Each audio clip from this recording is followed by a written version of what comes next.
ojalá podamos discutir evolución viral en base a lo que está pasando el día de hoy. ¿Ya? Esa es la idea de la clase. Así que no sé si alguien tiene alguna pregunta al respecto.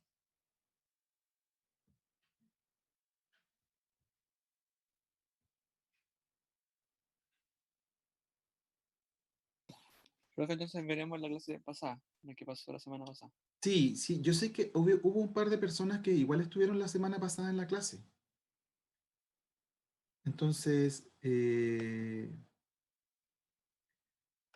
si quieren quedarse en la clase no hay ningún problema, se la repito, pero si, no si ya piensan que no necesitan quedarse en la clase, pueden después simplemente descargar la grabación. No hay problema con eso. Pero sí, va a ser la misma clase que había dictado la semana pasada. La que vamos a subir finalmente va a ser esta.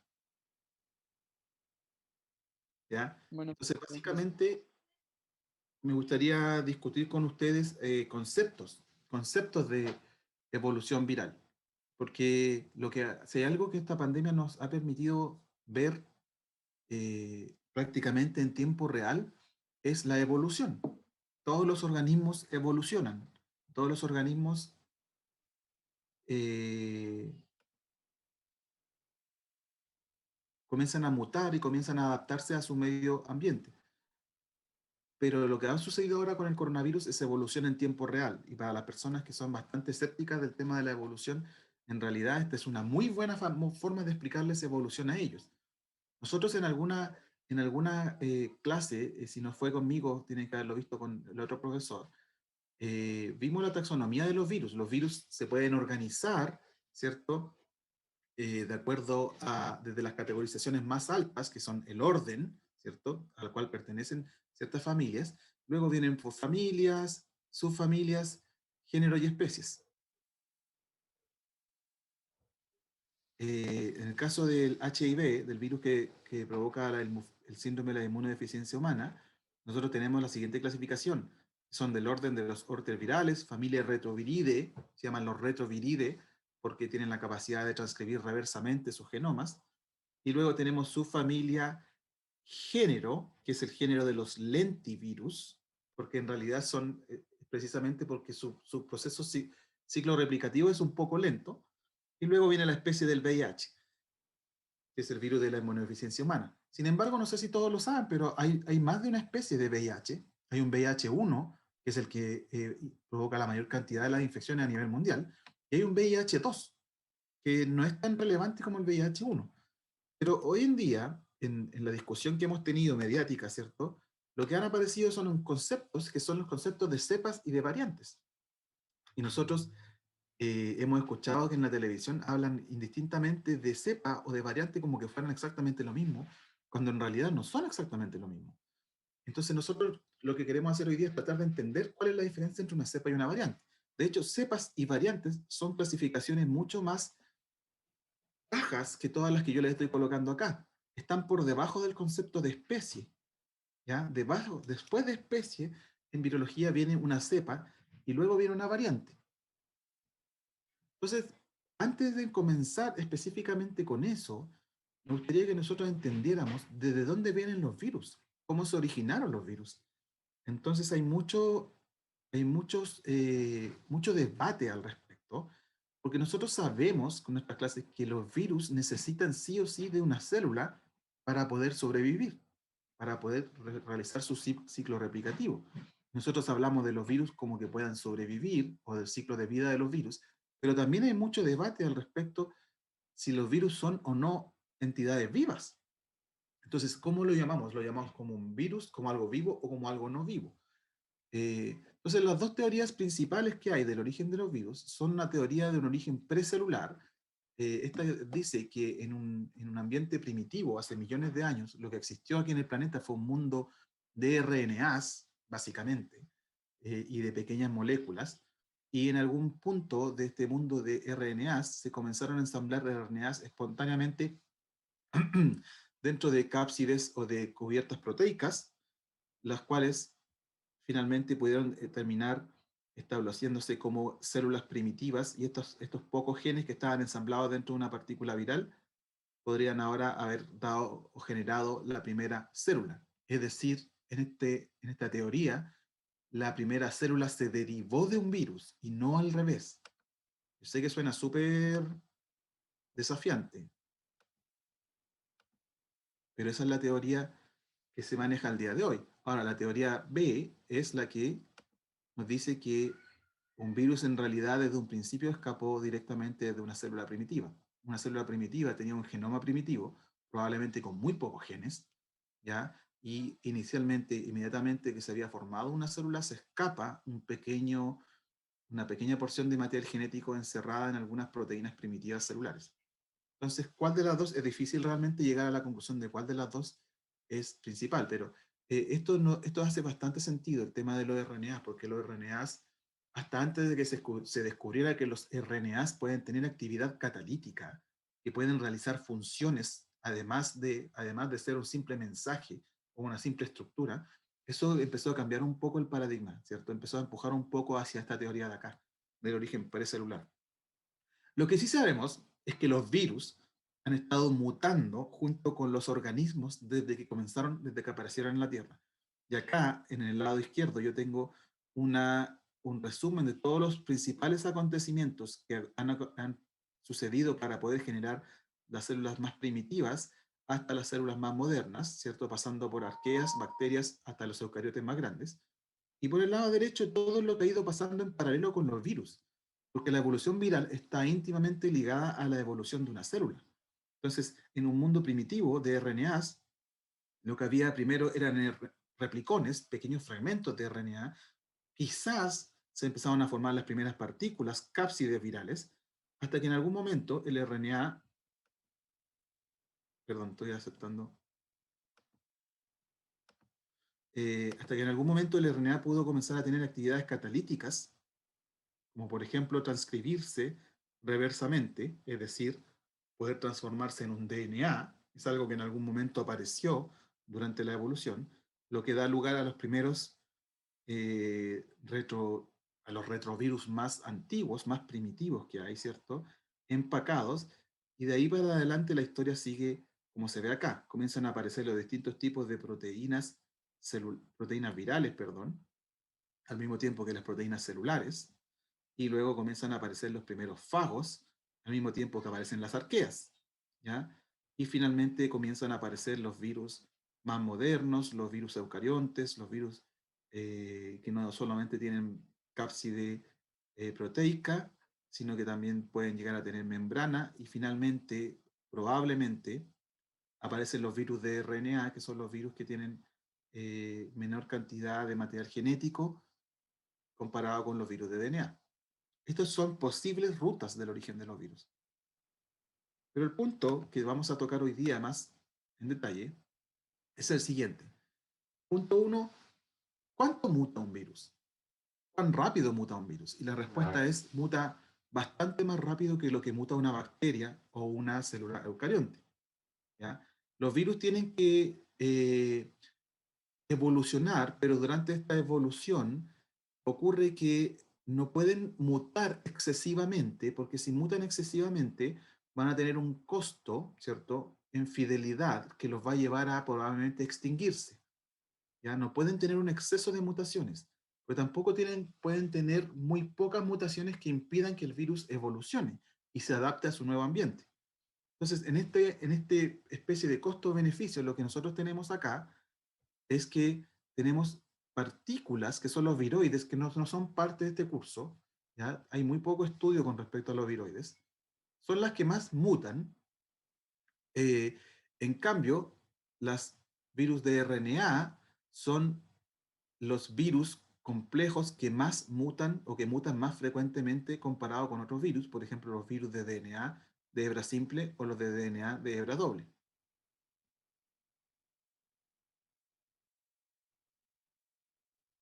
Y por acá abajo tenemos los eucariontes. ¿Y por qué mutan? ¿Por qué mutan tan rápido los virus? Porque ustedes saben, por sus clases de biología celular, que las células eucariontes tienen DNAs polimerasas, que son las que replican el genoma, y las DNAs polimerasas por lo general tienen asociadas actividades correctoras. Es decir, si meten un nucleótido mal, si introducen una mutación, muchas veces pueden corregir la mutación. Hay una gran cantidad de virus de DNA de doble hebra que tienen las mismas tienen polimerasas similares que pueden corregir sus mutaciones. Sin embargo, si ustedes se van corriendo hacia acá, en los virus que introducen más mutaciones, se van a dar cuenta que muchos de los virus de RNA, muchos, pero no todos, meten mutaciones y son incapaces de corregirlas, ¿ya? Entonces, por eso el virus de RNA muta tan rápido. ¿Y cuándo? La pregunta es ¿cuándo muta un virus de RNA? Si este es el ciclo replicativo de un virus, la respuesta es bastante sencilla, ¿cierto? La partícula viral, tenemos entrada del virus, liberación del genoma viral, y aquí ocurre la replicación. Entonces, el virus muta aquí, durante la replicación viral. Si el virus trae su propia polimerasa, entonces su propia polimerasa es la que comete los errores al replicar el material genético. Si el virus utiliza las polimerasas celulares, probablemente va a tener una tasa de mutación mucho menor.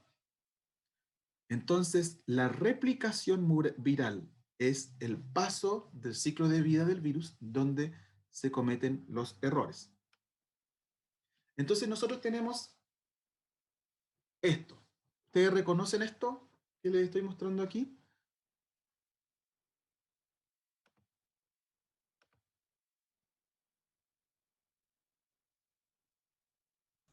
Sí, Perdón. ¿Qué es lo que es esto que está aquí? el código Mire, genético. este es el código genético, ¿ya? Recuerden que un virus entra a una célula, el virus trae pocos genes consigo mismo, el virus necesita mayoritariamente utilizar las maquinarias metabólicas y las rutas metabólicas de la célula, y dentro de ellas utiliza también, por lo general, los tRNAs celulares. Entonces, el virus, al igual que la célula, se rige por el código genético. Cuando un virus quiere traducir una proteína, utiliza los ribosomas de la célula, no trae ribosomas propios, es con ciertas excepciones, pero una de las primeras cosas que nos dicen siempre con respecto al código genético es que es redundante, ¿ya? Es decir, 4 combinaciones diferentes acá, en estos tripletes, codifican para el mismo aminoácido, CUU, CUC, CUA y CUG, codifican todos para el aminoácido leucina. Habiendo dicho eso, se pueden introducir mutaciones. Ya esto es un poco de biología celular o biología molecular, pero me gustaría que lo viéramos igualmente. Si la secuencia original es TTC, ya se puede cometer una mutación del tipo silente, en donde se muta la C, el tercer nucleótido se muta por T, por lo tanto ahora la secuencia del RNA mensajero va a ser AAA y la secuencia de la proteína, sin embargo, va a seguir siendo lisina. Por eso la mutación es silenciosa. Ustedes miran en el código genético, tanto AAG como AAA, AAG y AAA son lisina. Por lo tanto, puede ocurrir que muchas veces se generen mutaciones silentes. Y lo que ustedes deben pensar es lo siguiente: en el caso de un virus ingresa a una célula, se replica múltiples veces, genera muchas copias de sí mismo, y la mayor parte de las mutaciones que va a introducir van a ser silentes. ¿Ya? Eso es lo más común que va a ocurrir. Muchas veces, sin embargo, puede ser una mutación de este tipo. Ahora, en vez de TTC, la secuencia cambió a TCC, es decir, el segundo nucleótido. Por lo tanto, ahora cuando se lea en el mensajero ya no va a ser AG, sino AGG, y ahora sí cambió el aminoácido. Ahora en vez de lisina, el aminoácido va a ser arginina. ¿Esa mutación puede provocar problemas? Puede que sí, puede que no. Ya en este caso, la lisina y la arginina, a pesar de que cambió el aminoácido, son aminoácidos que tienen características bioquímicas muy similares, la arginina y la lisina. Ustedes se fijan en la estructura del aminoácido, es una cadena de relativamente similar tamaño y ambos poseen una carga positiva, ¿ya? Puede que provoque problemas, puede que no provoque problemas. De todas maneras, si ustedes están hablando de una infección viral, si una partícula viral incorpora esta mutación en una de sus proteínas, puede que le sirva, puede que no le sirva. Y si no le sirve, o si la transforma en un virus que es completamente no funcional, nunca realmente nos vamos a dar cuenta de que esa mutación existió. Probablemente la generó, pero nunca la vamos a ver. Así como estas tampoco. Muchas veces, por ejemplo acá, la mutación cae en el primer nucleótido, TTC se muta a ATC, y ahora esto ya es un cambio mayor. ¿Por qué? Porque el ATC en el mensajero va a ser UAG. Si ustedes se van al código genético, van a darse cuenta que UAG es una señal de término de la traducción.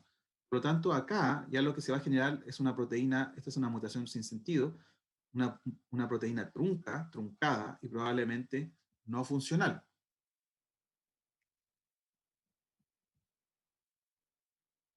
Entonces, tengo un video, bien cortito,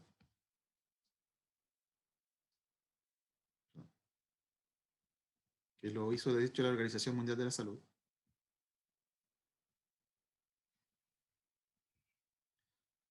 ¿Por qué muta un virus? Es básicamente lo que hemos estado hablando. Los virus tienen nucleótidos, obviamente. En el caso, por ejemplo, en el caso del coronavirus, no sé si ustedes lo saben, pero el genoma del coronavirus es uno de los genomas virus de RNA con genoma más grande. Tiene aproximadamente 33 kilobases. ¿Ya? Entonces ellos dicen, imaginen una cerradura de llave que tiene una combinación triple. ¿Ya? Y cada una de las rueditas tiene la posibilidad de ser cambiada en 4 letras diferentes, A, C, G, U, que son los nucleótidos, ¿cierto? Que forman el RNA. Pero ahora imagínate, cada rueda tiene 30.000 opciones. Entonces, esa es la secuencia del coronavirus. El coronavirus puede mutar, no infinitamente, pero muy cercano a infinitamente. Entonces, como los virus se diseminan, muchas veces van a haber partículas virales que son todas iguales que otras. Pero de repente va a haber una partícula viral que comete un error, ¿ya?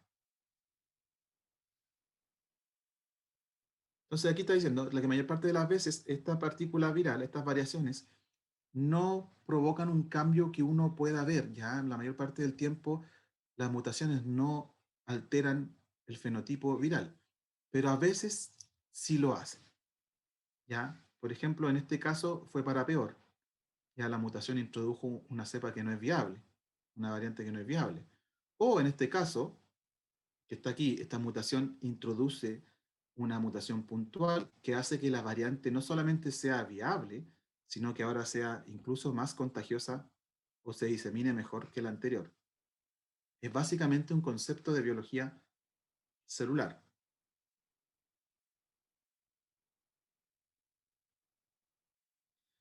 El problema básicamente, ya que estamos en virología, el problema básicamente es que si bien el virus no puede mutar infinitamente, lo puede hacer en un número muy cercano al infinito por la cantidad de letras y de combinaciones que podemos tener. Eh, pero además de eso tenemos una pandemia en descontrol, en donde países como India o como Brasil son verdaderas ollas a presión donde se pueden generar muchas mutaciones, ¿ya? Si nosotros hablamos a nivel de un individuo, tal vez ninguna nueva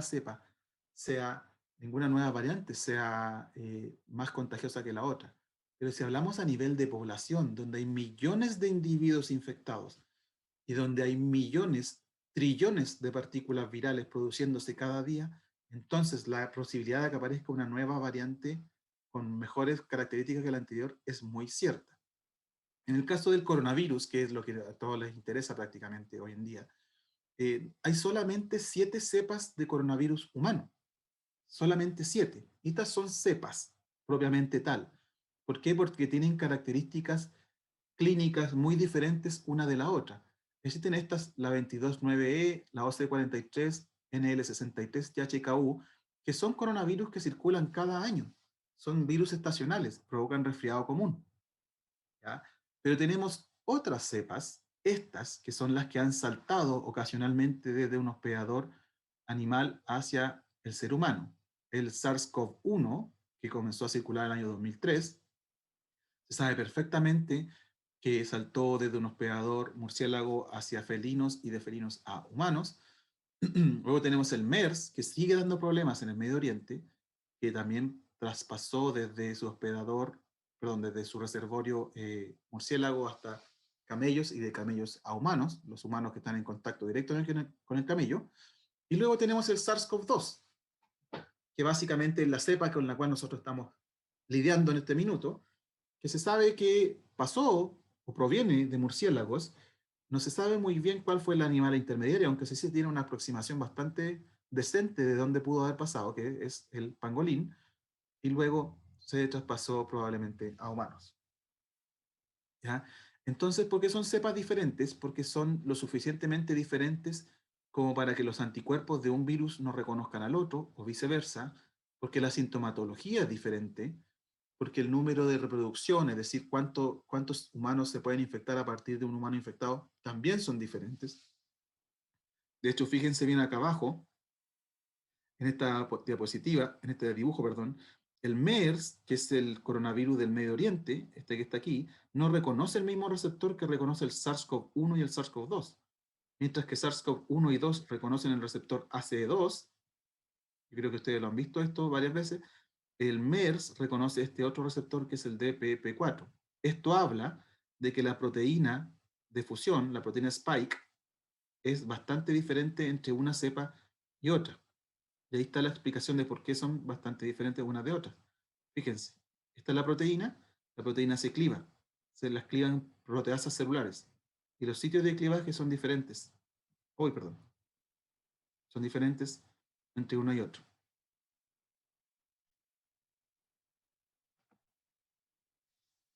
¿De dónde vino el coronavirus? No sé si quieren entrar en polémicas o no. Lo que nosotros sabemos, eh, eh, hacia dónde apunta la evidencia científica, es hacia lo siguiente.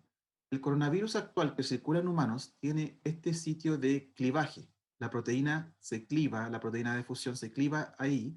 Es un sitio polibásico porque tiene aminoácidos aquí cargados bien positivamente, que no está presente en los otros coronavirus que fueron investigados durante el origen de la pandemia, ¿ya? Lo que más se le acerca, en realidad, es este coronavirus que está aquí, el RAT-G13, que es un coronavirus que proviene de murciélagos, pero que puede infectar a un número bastante amplio de especies, incluyendo al pangolín. Se le parece, es el que más se le parece, pero no es completamente igual. Entonces, lo que se hipotetiza hasta el momento es que este virus, este que está aquí, el coronavirus RAT-G13, probablemente saltó de murciélago a pangolín y de pangolín a humanos, y en humanos es posible que el virus estuvo circulando durante algún tiempo hasta que adquirió esta nueva característica, esta que está aquí, un sitio de clivaje. Porque así como pueden haber mutaciones que cambian un aminoácido, pueden haber mutaciones que introducen nuevos aminoácidos, inserciones. Entonces, esto se introdujo en algún minuto durante la evolución de este nuevo coronavirus, y esto comenzó a saltar de humanos a humanos. Este es el sitio de clivaje, y acá está el sitio de la proteína de Spike que reconoce el receptor ACE2. Nuevamente, al que más se parece el SARS-CoV-2 es al RAT-G13, este que está inmediatamente abajito de él. Si comparan la secuencia, son extremadamente similares. Perdón.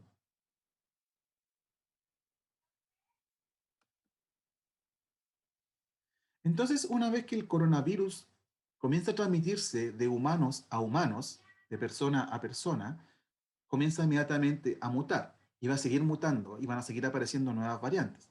Y comienzan a aparecer mutaciones y algunas veces esas mutaciones le dan una ventaja a este nuevo virus. Y una de las primeras mutaciones que apareció, y no sé si ustedes han visto en las noticias, todos le ponen mucha atención a las mutaciones específicamente en la proteína de espícula, en la proteína de afuera, esta que está aquí. Porque esta proteína es una proteína que el virus utiliza para entrar a la célula. Es la que reconoce el receptor, es la que es contra la cual se generan los anticuerpos en una persona infectada. Los anticuerpos neutralizantes reconocen esta proteína, ¿ya? Entonces es extremadamente crucial. Si esta proteína cambia mucho, si se termina no pareciendo a la anterior, entonces estamos en problemas.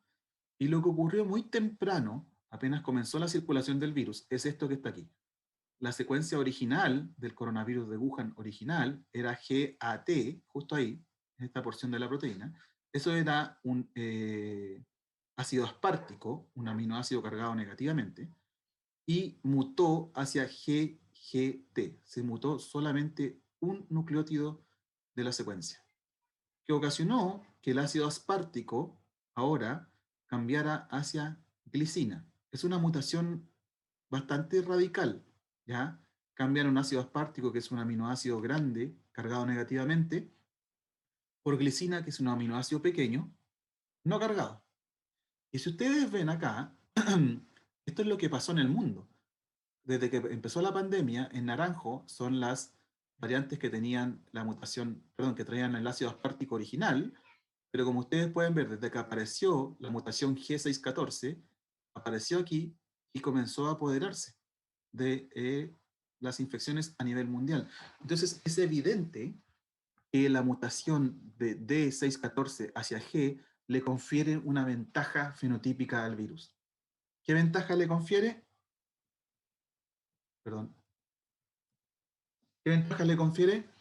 Básicamente, la mutación lo hace un virus que se transmite de mucho mayor manera. Es decir, el virus crece mejor en la célula, probablemente porque faltan estudios todavía, pero probablemente porque el virus puede entrar de mejor, más eficientemente a la célula, probablemente porque el receptor, la afinidad con el receptor es mayor, probablemente porque el virus se disemina más fácil de célula a célula.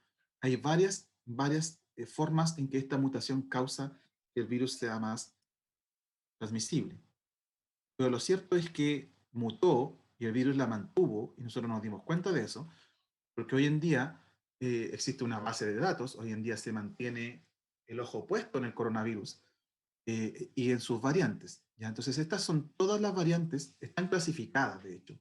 ¿Ya? Hay variantes que son de peligro, hay variantes a las que hay que echarle un vistazo y hay variantes de interés. Estas que están aquí son las variantes de peligro.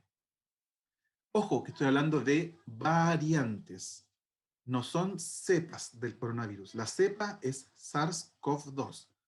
Estas que están aquí, que les ponen el nombre que les ponen, la de Reino Unido, la de Sudáfrica, la de Japón, Brasil, etcétera, son variantes. Es decir, poseen mutaciones, pero aún no se transforman en un virus que sea completamente diferente al virus original. ¿Y qué es lo que podemos ver acá? ¿Qué le llama la atención de esta tabla? Bueno, los que estaban la semana pasada no nos respondan. ¿Pero qué le llama la atención? ¿Es que hay algo que le llame la atención aquí? Obviamente estas variantes sí cambian ciertas características del virus. Por ejemplo, se incrementa la transmisión viral, por lo tanto en algunos casos aumenta la tasa de letalidad o de severidad también, y en algunos casos hay un impacto en la neutralización. ¿Ya? ¿Qué quiere decir esto? Que las vacunas ya no funcionan tan eficientemente contra ciertas variantes. Aquí yo les coloreé lo que me llama la atención. Primero lo que les dije, una vez que apareció la mutación 614, esa mutación llegó para quedarse. Todas las variantes de peligro que están acá tienen la mutación 614 incorporada, todas. Pero además, si ustedes comienzan a mirar el detalle de las mutaciones en la proteína de espícula, hay otras mutaciones que aparentemente son sumamente beneficiosas para el virus. Por ejemplo, esta, la E484K, E484K, E484K. Esta es la P1, la variante de Brasil, ¿ya? Que está circulando fuertemente en Chile, de hecho. Y luego tenemos la mutación N501 por tirosina, N501 tirosina, nuevamente se comparten. Es decir, ¿qué me dice esto? ¿Qué sugiere esto? Que a pesar que el virus puede mutar una gran cantidad de veces, muchas veces, van a haber solamente ciertas mutaciones que son las que van a ser más beneficiosas para el virus. Y esas son las que nosotros vamos a llegar a ver. ¿Ya? Entonces, quiero que se queden con este concepto. De hecho, la próxima diapositiva es importante mantener una vigilancia genómica del coronavirus, así como de otros virus también. Porque les repito, todos los virus hacen esto, no es solamente el coronavirus. Está súper mapeado, esta es la proteína Spike, está súper mapeado qué mutaciones le permiten a la proteína de espícula hacer cierta cosa versus otras que no. Por ejemplo, esta mutación, la E484K, hace que el virus sea más transmisible entre humanos. Pero, por ejemplo, si mutan este que está aquí, el F486L, y esta que está acá, esta mutación se encontró en Nueva York primero, la N501, ahora el virus puede reconocer el receptor en bisones. Y esto no es algo que vaya a ocurrir, no es algo que puede ocurrir, es algo que de hecho ya ocurrió. El coronavirus de humanos puede infectar bisones, y infectó bisones en Dinamarca, y se tuvieron que matar aproximadamente 17 millones de bisones en Dinamarca por temor a que ahora el virus replicando dentro de estos animales pudiera volver a saltar al humano con nuevas mutaciones. Fue terrible, 17 millones de animales muertos. Asimismo, se sabe de las mutaciones que permiten que el coronavirus pueda infectar de humanos a grandes primates. Ahora, en el caso de los grandes primates es más lógico, porque el receptor ACE2 entre humanos y primates es extremadamente similar, muy similar, por lo tanto ahí no se requieren tantas mutaciones para que el virus salte a primates, que es precisamente lo que ocurrió. Los cuidadores de estos gorilas en el zoológico de San Diego, enfermos, fueron a trabajar enfermos y terminaron infectando a los grandes primates, y los primates desarrollaron síntomas de coronavirus. Es un problema grave, ¿por qué? Porque muchos de estos grandes primates están en peligro de extinción, ¿ya? Pero es así de fácil, fácil entre comillas, por si acaso, el coronavirus puede adquirir ciertas mutaciones en su proteína de fusión, y eso cambia el rango de hospedador del virus. Ahora el virus se transforma en un virus que puede infectar otras especies. No sé si tienen alguna duda.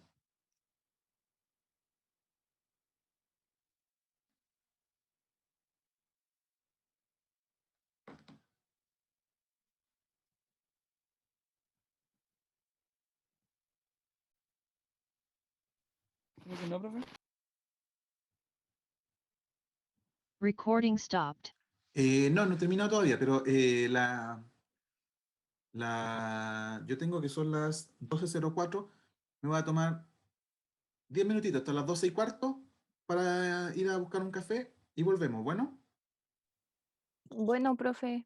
a las Dale, 12:15. profe.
Ya, estoy de vuelta.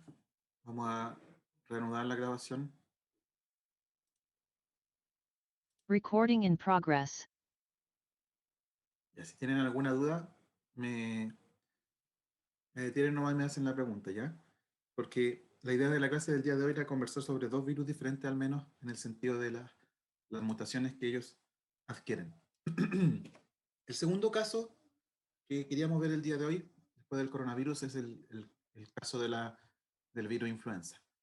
En el caso del virus influenza, hay una complejidad un poquitito extra.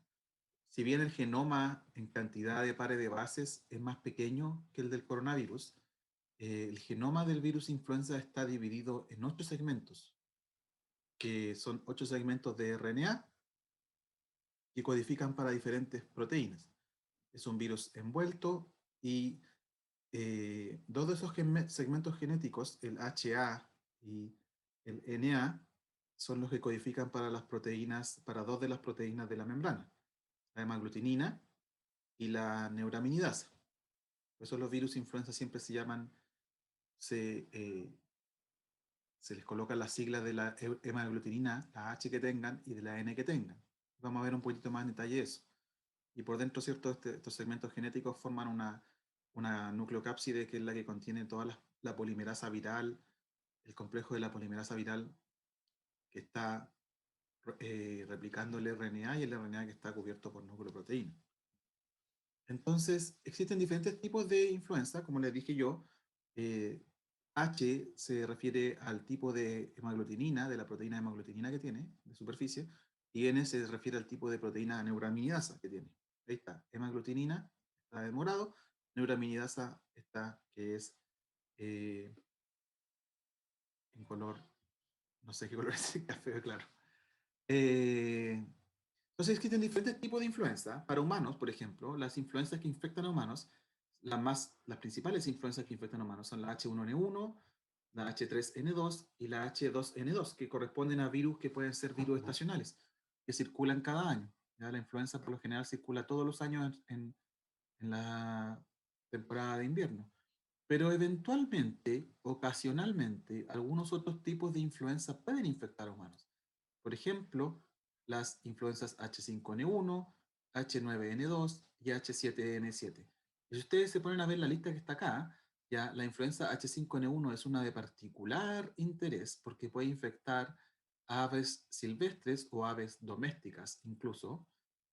Puede infectar también a cerdos, ¿ya? Y mientras que la H7N7 al mismo tiempo también puede infectar a aves domésticas. Entonces, aves domésticas y cerdos son animales con los cuales por lo general el ser humano tiene contacto. Ya, y han habido episodios en donde influencias del tipo H5N1 a través de un evento zoonótico saltan a humanos y se transforman en un virus que puede ser altamente letal en humanos.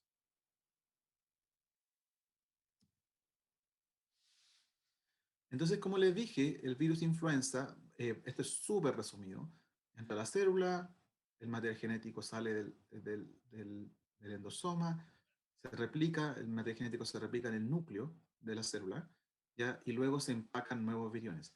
Pero aquí es donde ocurre el primer problema. No solamente se pueden introducir mutaciones acá, ¿ya? En el caso de influenza, la polimerasa viral se puede equivocar y puede introducir mutaciones pequeñas, puntuales, que son las mismas que se introducen para generar la nueva variante del coronavirus.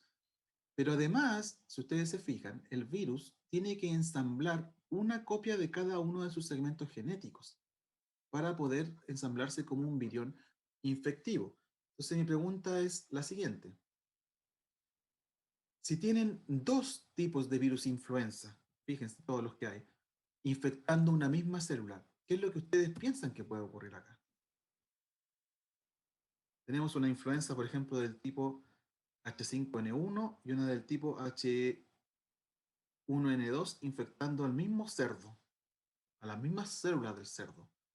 ¿Qué es lo más probable que pueda ocurrir? Pueden ocurrir mutaciones, pero mutaciones ya como a gran escala en el fondo, que van modificando mucho la influenza. Entonces, en influenza, si bien tenemos mutaciones puntuales, son estas que están acá, que en inglés se llaman antigenic drift, porque van cambiando poco a poco las proteínas del virus. Esto se denomina en español, perdón, deriva antigénica. ¿Por qué? Porque estas mutaciones puntuales pueden ir, por ejemplo, modificando la estructura poco a poco de la hemaglutinina. Entonces, esta hemaglutinina que tenía esa forma más estrellada ahora se transforma en una especie de asterisco acá, por mutaciones puntuales que se van acumulando a lo largo de los años. Pero, en el caso de influenza, por lo mismo que les dije yo, si en una misma célula coinciden una influenza de este tipo con una influenza de este otro tipo, lo que puede ocurrir aquí es que ocurren cambios mayores, de que el virus cuando se ensamble, durante el proceso de ensamble, en realidad toma 4 segmentos genéticos de este virus de acá y 4 segmentos genéticos del virus de acá. Y además, ¿cierto? Eso va a generar que el virus cambie las estructuras de su proteína de hemaglutinina y su neuraminidasa. Entonces, en el caso de influenza, esto se llama un cambio antigénico. Deriva antigénica y un cambio antigénico, donde adquiere un nuevo segmento genético de otro virus. A lo largo de los años, en influenza, de hecho, han ido ocurriendo estos dos tipos de cambio en paralelo. No sé si ustedes saben, se acuerdan o qué edad tenían el año 2009. Yo creo que ustedes eran niños, estaba más viejote. En el año 2009 hubo una pandemia de influenza H1N1, de influenza porcina. ¿Ya? Algo se acordarán de la influenza porcina, que provocó mucho miedo, mucho pánico a nivel mundial, porque se pensó que podía pasar lo que de hecho está pasando ahora con el coronavirus, ya que se podía diseminar muy rápidamente por todo el mundo. Esto partió, de hecho, en México, en un sitio, no estoy seguro si era Cancún o no, pero era un sitio de veraneo en México, acá donde se originó el primer caso y rápidamente se esparcieron los casos por todo el mundo, incluyendo a Chile. Esto pasó el año 2009. Pero, este es el gran pero y lo interesante de poder reconstruir la historia de este virus, es que el virus que circuló el 2009 comenzó a gestarse muchos años atrás, antes de que apareciera la pandemia. De esta manera, de hecho, sin ir más lejos, este es un paper muy, muy interesante de un profesor de la Universidad Católica, una revisión. Esta era la influenza del año 1918, de la pandemia de 1918, la gripe española, ya la que dejó aproximadamente 50 millones de personas muertas en el mundo. Si esta era la influenza del año 1918, esta era la estructura cristalográfica de la proteína de hemaglutinina del año 1918, era una H1N1, o sea que está ahí. Pero resulta que, como les dije, al cabo de los años, la proteína el genoma comienza a mutar, ¿ya? Y comienza a mutar mediante antigenic drift, deriva antigénica, mutaciones puntuales comienzan a aparecer en esta proteína, pero además comienzan a haber eventos de recombinación. Y como les dije yo, aquí lamentablemente animales que son probablemente domésticos para el ser humano pueden ser vectores también de la influenza. Como por ejemplo el cerdo, que tiene sus propias influencias de cerdo, H1N1, y como por ejemplo las aves, que pueden ser infectadas con H5N1 o H3N2. Y si ustedes se fijan qué es lo que va ocurriendo aquí, al pasar de los años, comienzan a aparecer estas nuevas cepas de influenza, ¿ya? No variantes, cepas de influenza, como esta H1N2 de acá, esta H3N2 de acá, de cerdo, hasta que en algún momento esta se recombina con esta de aquí, que es una nueva variante de influenza H1N1. Esto ocurre mientras alguna persona probablemente estaba vacacionando, lamentablemente en Cancún, y termina apareciendo el año 2009 este verdadero Frankenstein de influenza, que tiene segmentos genéticos que provienen desde esta influenza de cerdo, tiene segmentos genéticos que se parecen a la influenza que circuló el año 1918, tiene segmentos en celeste que provenían de una influenza aviar de Norteamérica y tiene un fragmento también de influenza H3N2 humana. Entonces, no solamente se recombinaron segmentos genéticos, sino que también fueron apareciendo mutaciones en la proteína hemaglutinina, y todas esas que están en rojo son las que las diferentes mutaciones que son diferentes entre la proteína del año 2009 versus la de 1918. Todos los aminoácidos marcados en rojo son diferentes entre ambas. De hecho, durante la pandemia del 2009 pasó algo muy interesante, que es que los que estaban más protegidos contra la influenza eran, al contrario de ahora, eran los adultos mayores. Muchos adultos mayores que durante su niñez o su juventud se vieron enfrentados a este tipo de influenza de la de acá, la de 1918 o alguna parecida a ella, tenían anticuerpos que lograban reconocer de cierta forma esta proteína. En cambio, los más jóvenes, los de veintitantos, treinta y tantos años, era primera vez en su vida que su sistema inmune veía esta proteína y por lo tanto estaba muy mal preparado y la mayor parte de los casos graves eran de personas muy jóvenes.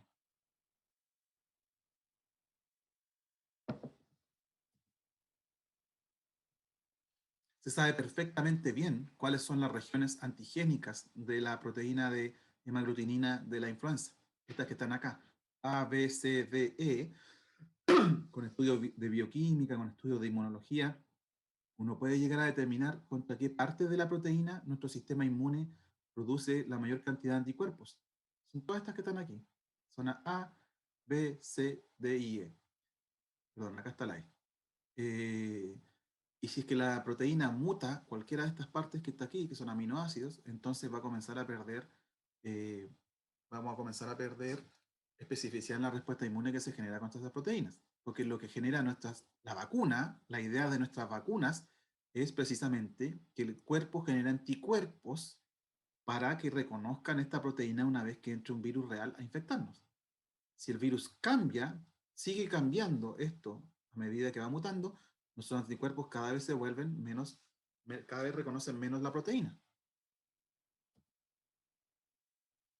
Ahora, este problema de influenza, yo quiero volver al tema de influenza, porque en el caso de influenza es de mucho peligro. Yo creo que muchos científicos en el mundo estaban esperando una nueva pandemia de influenza para cuando nos golpeó la pandemia del coronavirus. Precisamente porque en la pandemia del coronavirus se tienen que conjugar una serie de eventos muy desafortunados, por ejemplo, el contacto directo con animales que son muy silvestres, como el murciélago o el pangolín, pero que en regiones de Asia son utilizados ya sea como contrabando o como alimento. En cambio, que el ser humano tenga contacto con aves de corral o con cerdos es mucho más común.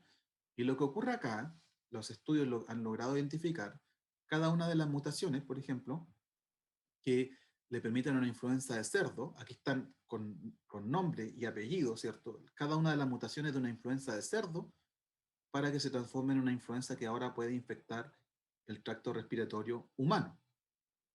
¿Ya? Al mismo tiempo, se conocen las mutaciones de las influencias de ave que le permiten a la influenza ahora saltar al tracto respiratorio humano. Y esto ocurre, ¿por qué? Porque el receptor que el virus utiliza para entrar al tracto respiratorio de cerdos, al de aves y al de humanos son prácticamente los mismos, son ácido ciálico. Esto que dice aquí, alfa 2,3 ácido ciálico y alfa 2,6 ácido ciálico.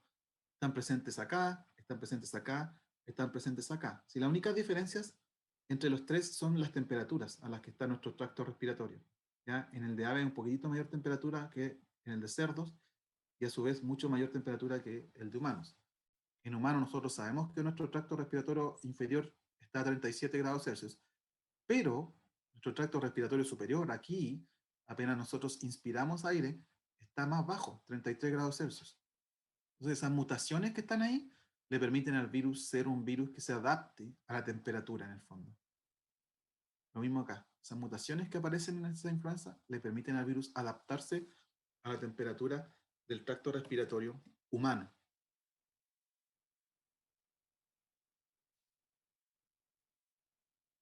Pero, y esto es lo que ocurre en la naturaleza, y esto es lo que ocurrió ahora, aun cuando aparecen nuevas variantes, nada asegura, nada asegura que esa nueva variante va a lograr pasar a una diseminación de población, de humano a humano.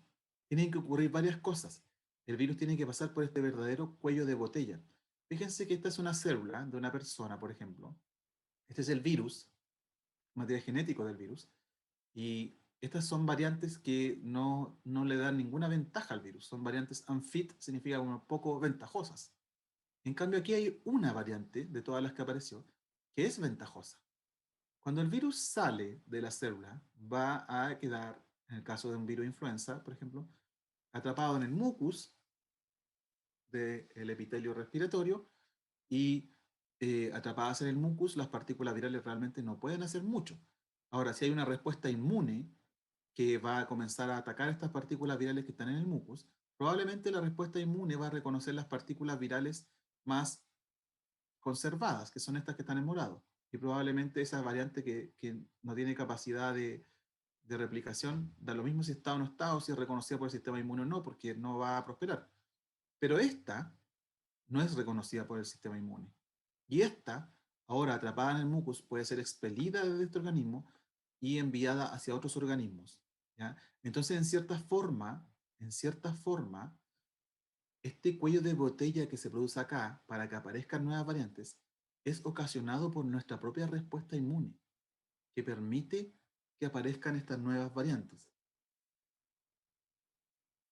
En cierta forma también, una infección viral puede ser entendida como una especie de batalla en donde un virus lucha por multiplicarse y producir nuevas variantes versus un sistema inmune que lucha por eliminar la infección a toda costa.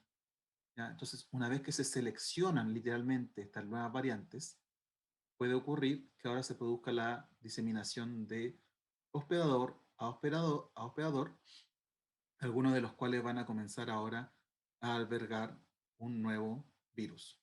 Fíjense, en muchos de los hospedadores simplemente va a estar la variante antigua, pero en algunos de ellos va a quedar la nueva variante y esa es la que va a comenzar ahora a circular.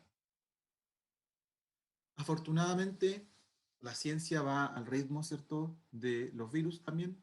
Afortunadamente, estamos en una época en donde se pueden hacer vacunas a la velocidad a la que se desarrollaron ahora las vacunas contra el coronavirus, que es algo completamente inédito en ciencia.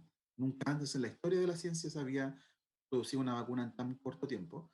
Pero en el caso de la influenza es un poquitito complejo, porque en el caso de la influenza lo que ocurre cada año, como yo les dije, hay influenza A, B, C, tiene la proteína H y la N, que se pueden conformar en de 18 tipos diferentes de H, 11 tipos diferentes de N. Entonces hay muchas combinaciones posibles de influencias que pueden circular cada año. Entonces, ¿qué es lo que ocurre? Se junta literalmente una comisión de estudio científico de virus influenza cada año, los cuales, en base a material estadístico y en base a los informes del año anterior, donde se ve qué tipo de influenza circularon, ellos predicen cuáles van a ser las cepas de influenza que van a circular al año siguiente. De hecho, por ejemplo, estamos en el año 2021, ellos ya tienen que haber predicho las cepas que van a circular al año 2022, y lo que se hace es que se formula la vacuna de la influenza cada año en base a la información que entrega este comité para poder luchar contra las cepas de influenza que van a circular al año siguiente. ¿Ya? A veces la vacuna de la influenza tiene una muy buena efectividad. A veces la efectividad de la vacuna de la influenza ha estado muy por debajo de lo óptimo porque las predicciones que se hicieron no han sido las correctas. Y la vacuna de la influenza, no sé si ustedes se han vacunado contra la influenza últimamente, esta al menos, la Influvac, es tetravalente. Es decir, no protege contra una sola cepa de influenza, sino que protege contra 4 diferentes. 2 H1N1, una H3N2 y una influenza B, por lo general. Esas son las que el comité decide si van a vacunar o no van a vacunar, contra cuál van a vacunar. Y para sorpresa de ustedes, quizás, no sé si lo sabían o no, la influenza es un virus que muta bastante más rápido de lo que muta el coronavirus. ¿Alguien sabe por qué es esto? ¿Por qué muta más rápido la influenza que el corona? Esto es un hecho.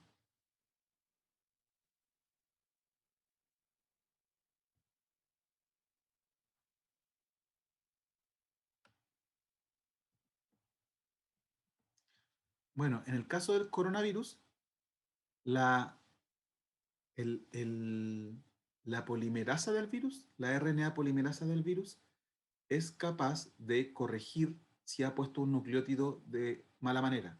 Si se equivocó, tiene una actividad correctora.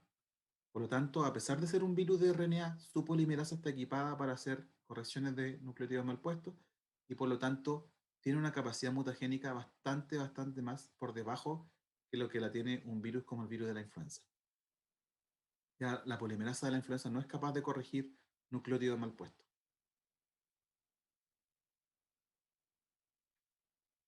Así que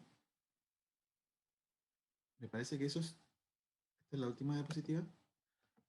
Sí, no sé si tienen alguna duda de mutaciones o si quieren hablar de coronavirus o influenza u otros virus.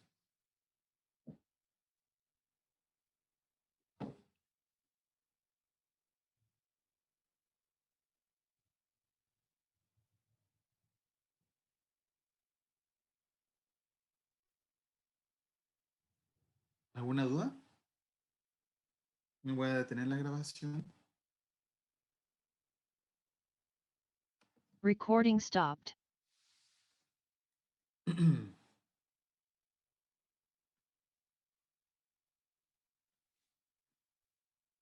Javiera me pregunta si una persona puede generar inmunidad a la influenza si contagia unas 4 veces. Es una buena pregunta, Javiera. Hay virus, mire, hay virus contra los cuales uno debe vacunarse una vez o 2 veces en la vida y queda inmunizado de por vida. Es el caso del virus del sarampión. Uno se inmuniza cuando chiquitito, ya y después no es necesario seguir vacunándose. En el caso del virus influenza, lamentablemente las vacunas, así como la infección, producen una inmunidad de corto plazo. Ya al cabo de 3 o 6 meses, de 3 a 6 meses post-infección o post-vacunación, la cantidad de anticuerpos que nosotros tenemos circulando, que son neutralizantes, es muy baja. Ya prácticamente no son capaces de contrarrestar una nueva infección. Por lo tanto, sí se puede generar inmunidad a la influenza, ¿ya? Pero una inmunidad de otro tipo, no de anticuerpos neutralizantes. La próxima semana, de hecho, vamos a verlo. Vamos a ver los diferentes tipos de inmunidad, ¿ya? La inmunidad celular puede permanecer, perdón, la inmunidad celular puede permanecer, pero la inmunidad humoral de anticuerpos es bastante baja, a pesar de infectarse 4 veces contra influenza. En el caso del coronavirus actual, de hecho el panorama es mejor, porque se sabe que las personas que se han infectado de coronavirus, 12 meses después de haber estado infectados, todavía tienen una inmunidad bastante decente, de anticuerpos neutralizantes y una inmunidad celular.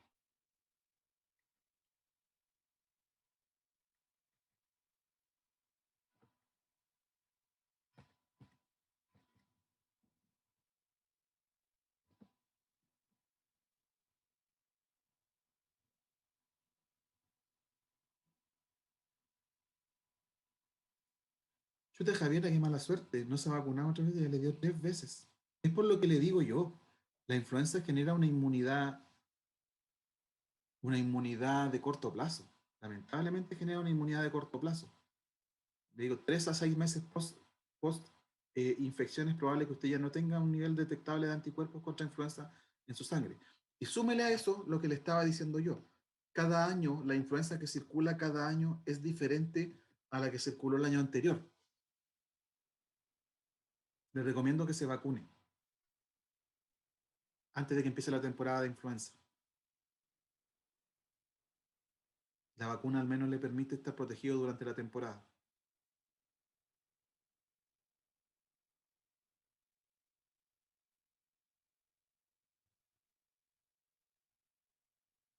Ya, vamos a dejar la clase hasta aquí entonces.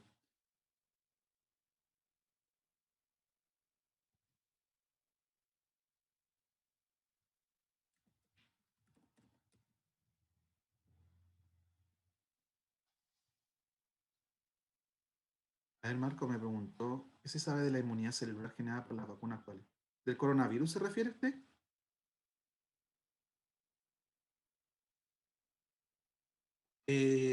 Lamentablemente no se han enfocado mucho en la inmunidad celular generada por las vacunas del coronavirus. han estado todos súper enfocados en la inmunidad generada, en la inmunidad humoral, sobre todo de anticuerpos neutralizantes. Pero la próxima semana, que es la clase de vacunas e inmunidad, lo vamos a ver en más detalle. Pero sí se sabe que se genera una potente respuesta inmune celular en individuos infectados y en individuos vacunados contra el coronavirus y que dura por lo menos un año. O sea, lo más reciente que tenemos es que por lo menos un año después de infectado, las personas tienen todavía una potente respuesta celular. Por los infectados, eso sí. Por los vacunados, no estoy seguro de que se hayan hecho estudios tan a largo plazo todavía.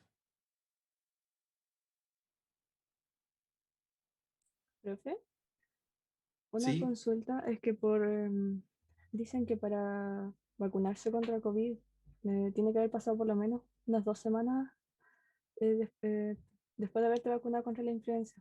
¿Es un tema de protocolo o es un motivo en especial que tenga no, que ser distinto? es un tema de protocolo. Efectivamente, no le va a dar ningún efecto secundario, así como que le vaya a pasar algo extremadamente malo a una persona si se pone 2 vacunas al mismo tiempo. De hecho, cuando niños hay una vacuna que se coloca, que es la vacuna presvírica, que son 3 virus diferentes al mismo tiempo, ¿ya? Entonces no es un problema. Es un problema de no saturar, creo yo, por protocolo la capacidad inmune, porque son 2 antígenos fuertes, ya el coronavirus y la influenza, que van a generar una respuesta inmune más o menos fuerte, al menos en primera instancia. Es más que nada por seguridad. Perdón, por protocolo, no porque vaya a suceder algo malo realmente a las personas. Muchas gracias.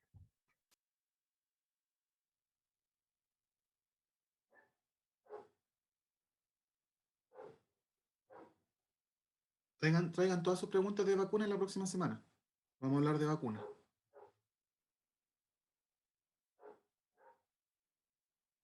Ya, entonces vamos a quedar hasta aquí. Nos vemos la próxima semana. Ya, profe, que esté Que estén bien. bien. Profe, que profe, esté bien. cuídese. Chau.